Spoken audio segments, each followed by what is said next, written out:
السلام علیکم ورحمۃ اللہ وبرکاتہ۔ دوستو، اللہ تعالیٰ نے انسانیت کی ہدایت کے لیے پہلے انبیاء کرام، پھر ان پر نازل شدہ کتابیں اور صحیفوں کے ذریعے انسانیت کو ہدایت دی۔ اللہ تعالیٰ نے انسان کو مختلف طریقوں کے ذریعے سے ہدایت بخشی ہے، جیسا کہ سورۃ الق کی آیات میں فرمایا، جس نے قلم کے ذریعے علم سکھایا، اور اسی طرح اور بہت سے طریقوں سے اللہ تعالیٰ نے انسان کو ہدایت اور علم بخشا ہے۔ لیکن اسی کے ساتھ ایک اور جو صدیوں سے نظریہ چلتا آ رہا ہے کہ جب کوئی شخص علم حاصل کرتا ہے یا اس کے پاس علم ہو تو اس کو تنقیداً یہ کہا جاتا ہے کہ شیطان کے پاس بھی تو بہت علم تھا، یا یہ کہا جاتا ہے کہ جب زیادہ علم حاصل کر لیا جائے تو انسان گمراہ ہو جاتا ہے۔ حالانکہ یہ تمام تر نظریات گمراہ اور بے سند سے ہیں، کیونکہ قرآن اور احادیث میں بہت سے مقامات پر علم حاصل کرنے پر زور دیا گیا ہے۔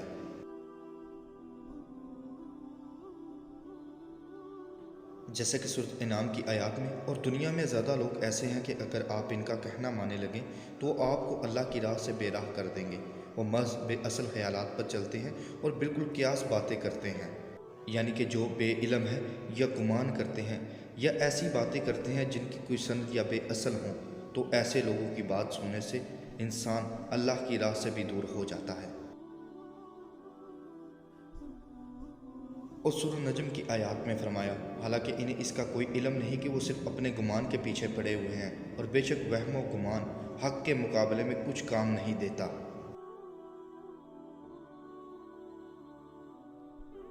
اور اسی طرح سورۃ زمر کی آیات میں بتایا، بتاؤ تو علم والے اور بے علم کیا برابر ہیں؟ یقیناً نصیحت وہی حاصل کرتے ہیں جو عقل مند ہو اپنے رب کی طرف سے۔ اس آیت سے یہ واضح ہوا کہ علم یعنی کہ جاننے والا اور بے علم نہ جاننے والا کبھی برابر نہیں ہو سکتے، اور نصیحت سو علم والے ہی حاصل کرتے ہیں۔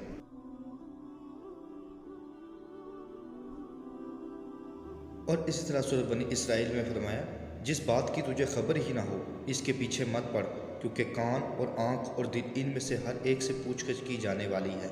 یعنی کہ جس چیز کے متعلق خبر ہی نہ ہو یا تحقیق ہی نہ ہو اس کے پیچھے نہیں پڑنا چاہیے۔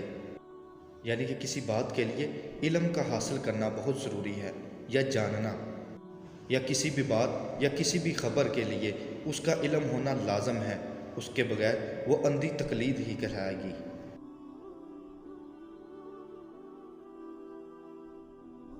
اور اسی طرح سورۃ فاطر کی آیات میں فرمایا، اور اس طرح آدمیوں اور جانوروں اور چوپایوں میں بھی بعض ایسے ہیں کہ ان کی رنگیں مختلف ہیں۔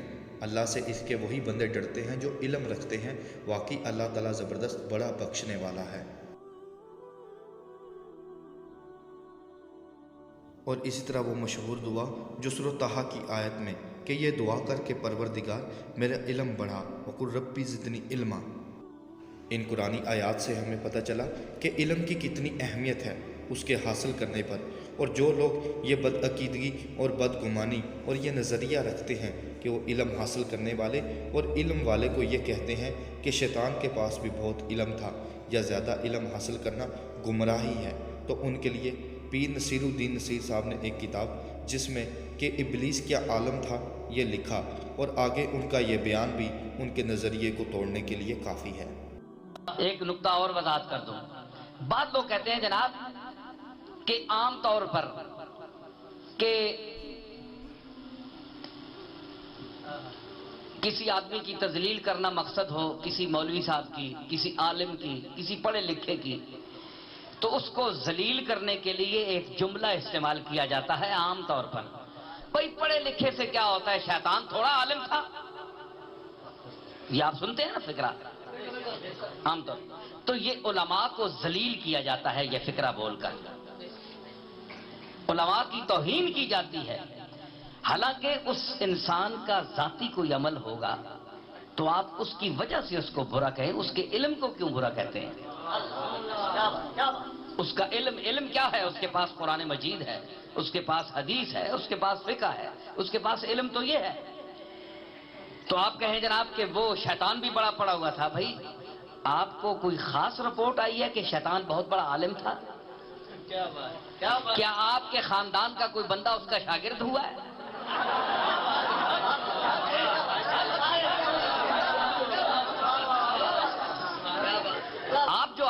علماء کی توہین کرتے ہیں. علم جو پڑھے لکھا ہو اگر اس سے ان بن ہو جائے اور نہ بنائے تو آپ اس کو شیطان کرا دیتے ہیں. اس مولوی کا کیا ہے جی, شیطان تھوڑا پڑا ہوا ہے. بھائی شیطان پڑا ہوا ہے, یہ عجیب بات ہے. شیطان نے کہاں پڑھا یہ تو آپ بتائیں, اور کس کتاب میں ہے؟ اللہ فرماتا ہے, میں پیش کرتا ہوں دلیل کے ساتھ. اللہ فرماتا ہے کہ علم والا مجھ سے ڈرتا ہے. تو جو ڈرتے ہیں وہ حکم مانتے ہیں یا انکار کرتے ہیں؟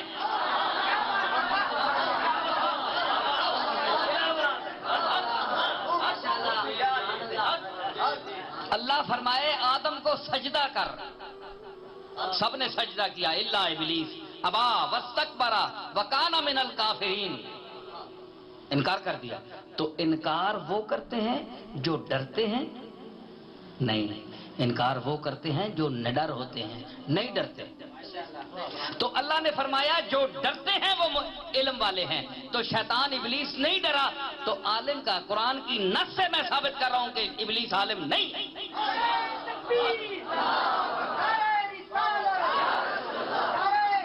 بولے اگر کسی کو اعتراض ہے تو بے شک کرے. بھائی اللہ فرماتا ہے جو مجھ سے ڈرے گا وہ عالم ہوگا. تو علم کا نتیجہ خشیت الہی ہے. اللہ سے ڈرنا علم کا ثمرہ ہے. تو جو نہ ڈر ہو, اللہ سے نہ ڈرے, وہ ابلیس ہے یا ذریت ابلیس سے تعلق رکھتا ہے.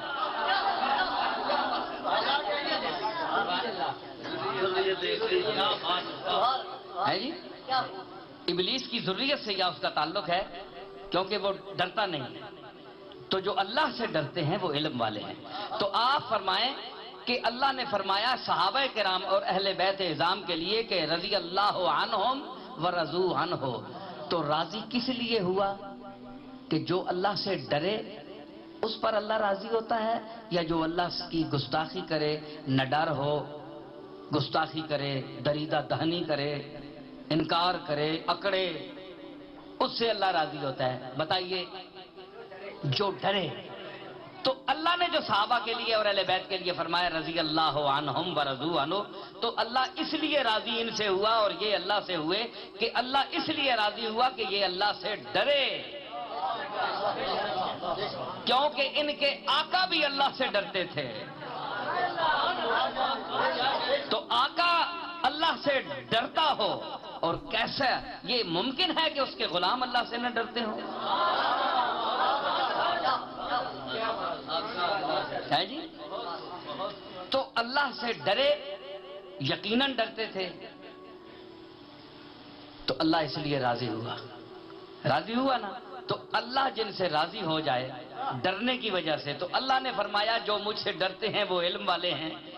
تو صحابہ علم والے ہوئے کہ نہیں؟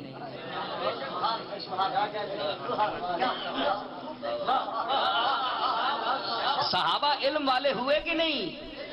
اس لیے اللہ نے مخاطب فرمایا, مخاطبین اول چونکہ صحابہ ہیں, اللہ نے فرمایا انما یخشی اللہ من عبادہ العلماء. علم والے ڈرتے ہیں, اور جو میرے مخاطب ہیں یہ سب علم والے ہیں. میرے رسول کے پاس بیٹھنے والا کوئی جاہل نہیں ہے. کیوں کہ وہ مدینہ العلم کے پاس بیٹھنے والے ہیں. مدینہ العلم ہے, علم کے شہر میں رہنے والے جاہل ہو سکتے ہیں؟